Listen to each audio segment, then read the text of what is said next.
Right ఇక ఇటీవల రాజ్యసభకు ఎన్నికైన 14 మంది సభ్యులు నేడు ప్రమాణ స్వీకారం చేయనున్నారు. వీరిలో కాంగ్రెస్ అధినాయకురాలు సోనియా గాంధీ, కేంద్ర మంత్రి అశ్విని వైష్ణవ్ తో పాటు తెలుగు రాష్ట్రాల నుంచి 4 సభ్యులున్నారు. తెలంగాణ నుంచి బీఆర్ఎస్ తరపున వద్దిరాజు రవిచంద్ర ఉండగా ఏపీ నుంచి గొల్ల బాబురావు, మేడ రఘునాథ్ రెడ్డి, వైవి సుబ్బారెడ్డి ఉన్నారు. వీరందరితో ఉపరాష్ట్రపతి, రాజ్యసభ చైర్మన్ జగదీప్ ధన్కడ్ ప్రమాణ స్వీకారం చేయించనున్నారు.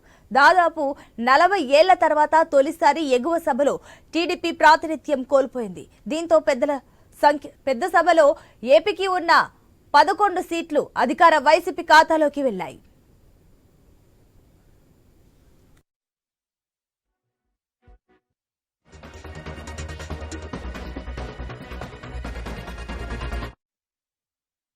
ఇక బ్రేకింగ్ న్యూస్. ఇటీవల రాజ్యసభకు ఎన్నికైన 14 మంది సభ్యులు నేడు ప్రమాణ స్వీకారం చేయనున్నారు. వీరిలో కాంగ్రెస్ అధినాయకురాలు సోనియా గాంధీ, కేంద్ర మంత్రి అశ్విని వైష్ణవ్ తో పాటు తెలుగు రాష్ట్రాల నుంచి 4 సభ్యులున్నారు.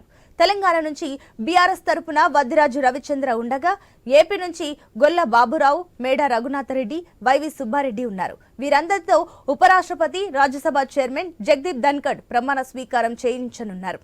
దాదాపు 40 ఏళ్ల తర్వాత తొలిసారి ఎగువ సభలో టీడీపీ ప్రాతినిధ్యం కోల్పోయింది. దీంతో పెద్దల సభలో ఏపీకి ఉన్న 11 సీట్లు అధికార వైసీపీ ఖాతాలోకి వెళ్లాయి. దీనికి సంబంధించి మరిన్ని డీటెయిల్స్ మా ఢిల్లీ కరెస్పాండెంట్ రామకృష్ణ అందిస్తారు. ఎస్ రామకృష్ణ.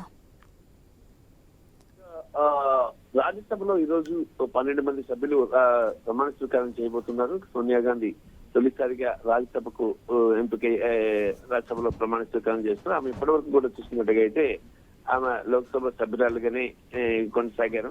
మరి ఈసారి ఆమె రాజ్యసభకు ఎంపికయ్యారు. తొలిసారిగా రాజ్యసభలో అడుగుపెట్టారు.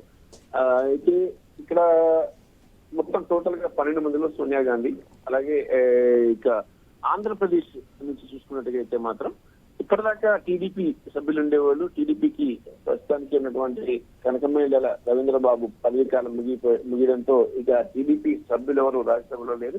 తొలిసారిగా టీడీపీ రాజ్యసభలో సభ్యులను కోల్పోయింది. ఒక్క సభ్యుడు కూడా టీడీపీకి లేరు. మరి ఇక వైసీపీ నుంచి 4 సభ్యులు ప్రమాణ స్వీకారం చేస్తున్నారు.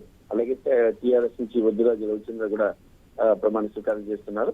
టీడీపీ ఇక్కడ తొలిసారిగా సభ్యులు లేకుండా కేవలం ఒక్క సభ్యుడు కూడా లేకుండా ప్రాతినిధ్యం కోల్పోవడం అనేది పార్టీ పెట్టిన తర్వాత ఇది తొలిసారి అని చెప్పొచ్చు.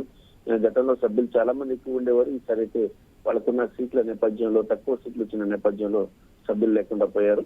మరి ఇది రాజ్యసభలో తొలిసారిగా ఇలా జరగడం విచిత్రంగా ఉంది. మరి దాంతో పాటు ఇక సోనియా గాంధీ ప్రమాణ స్వీకారం చేయడం రాజ్యసభ సభ్యురాలుగా ఆమె అనారోగ్యం రీత్యా ఆమె ప్రత్యక్ష ఎన్నికల్లో పోటీ చేయలేకపోవడం వల్లే ఆమె రాజ్యసభలోకి వెళ్లారు.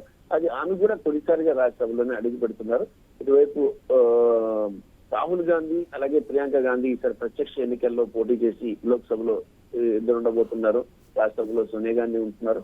ఇది ఒక రకంగా సోనియా గాంధీ ఆరోగ్యము. రెండో విషయం ఏంటంటే ఇది ఒక ప్లాన్ ప్రకారం చేస్తున్నారు. అందరూ లోక్సభలో ఉండకుండా రాజ్యసభలో కూడా ఒకరు ఉండాలి అని ప్లాన్ తో సోనియా గాంధీని ఇటు రాజ్యసభకు పంపించినట్లు సమాచారం. Right Ramakrishna, thank you.